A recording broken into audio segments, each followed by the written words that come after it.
There's no sensation quite like the sheer, unadulterated jolt of adrenaline that hits your system when you realize you've slept through your alarm.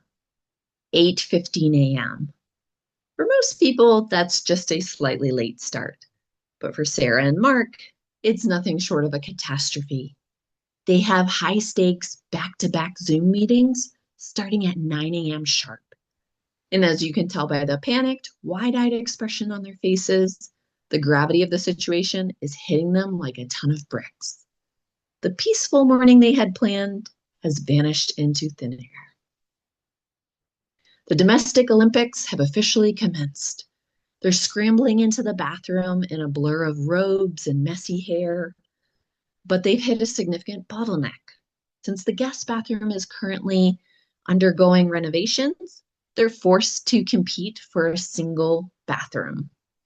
It's a classic battle of wills. Sarah has her toothbrush, Mark has his deodorant, and neither seems particularly inclined to give space to the other while they're trying to rush and get ready for work. They say a watched pot never boils, and I can personally testify that a watched coffee pot certainly never drips fast enough. They're both hovering over the machine like a pair of hungry hawks, practically trying to will the caffeine to materialize through sheer force of mind. They're in that hazy, irritable pre-coffee state where every passing second feels like a grueling eternity, and the tension simmering between them is thick enough to cut with a knife. Finally, Mark just takes the coffee pot off, even though it hasn't finished, to pour his first cup of coffee.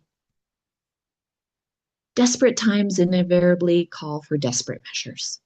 Sarah has officially migrated to the kitchen sink to finish brushing her teeth.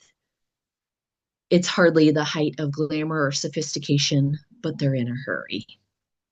In the background, Mark is frantically attempting to press his shirt and trying to maintain some semblance of professional dignity despite the morning chaos and the fact that he's still half asleep. While Mark is preoccupied with fumbling for his shirt buttons, he manages to completely incinerate their breakfast. The kitchen is now thick with acrid, lingering scent of burnt toast in disappointment. It is just one more frustrating setback in a morning that is rapidly spiraling out of control, leaving them with no choice but to push forward on empty stomachs. Sarah isn't having it. She makes more toast. Talk about a precarious balancing act. Sarah is multitasking like an absolute professional, putting on earrings while eating the toast to save time.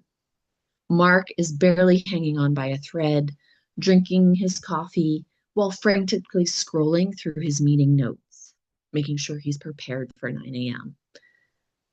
This is a frantic, high-stress refueling stop in the middle of a high-speed race. It's not a calm, relaxed breakfast like they normally have. They've now converged on the hallway mirror for final, desperate aesthetic touches. It's a poorly choreographed dance of frustration as Sarah tries to apply her lipstick with surgical precision, and Mark tries to subdue his unruly bedhead hair. They're constantly jostling for position, each trying to claim a few more precious inches of that small mirror, while the clock continues its relentless march towards 9 a.m. And then the inevitable, where on earth is my charger moment occurs. Sarah is on her hands and knees on the floor, desperately trying to find it. Finally, she finds the charger under the sofa. Meanwhile, Mark is loitering impatiently, eyes glued to his phone, radiating, "We should have been on the call, ready to go already." And then he realizes he doesn't have a tie yet. Sarah is finally dressed and ready to go in her teal professional attire, but Mark is currently paralyzed by a sudden bout of indecision over two nearly identical blue ties. One is a darker blue and one is a lighter blue. It's a classic case of overthinking under extreme pressure. Sarah has officially reached her breaking point. She's gesturing wildly at her watch, basically communicating that at this late stage, Any necktie is better than no necktie.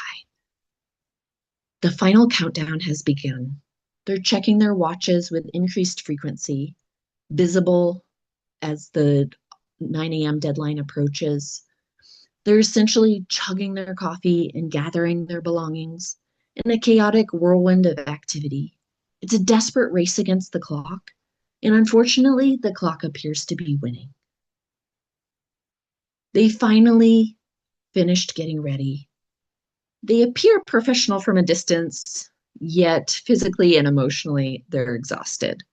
They've survived the morning, but the toll it's taken on their sanity is glaringly obvious. They're standing there with their hair messed up and just looking exhausted. But like clockwork, the morning, as the moment the clock hits 9 a.m., the smiles go on, and no one in their Zoom meeting can tell that they're full of frustration over the morning. Only we are privy to the secret history of the morning, the burnt toast, the missing cables, and the kitchen sink hygiene. It's the ultimate fake it till you make it scenario, executed to perfection. I hope you enjoyed that frantic look into the reality of working from home. In your culture, is it more common for people to work from home, or do they usually work outside of the house? I'd love to hear your insights on that or other morning routine horror stories in the comments section. Please remember to like and subscribe if you found this advanced narrative helpful for your fluency. See you in the next video.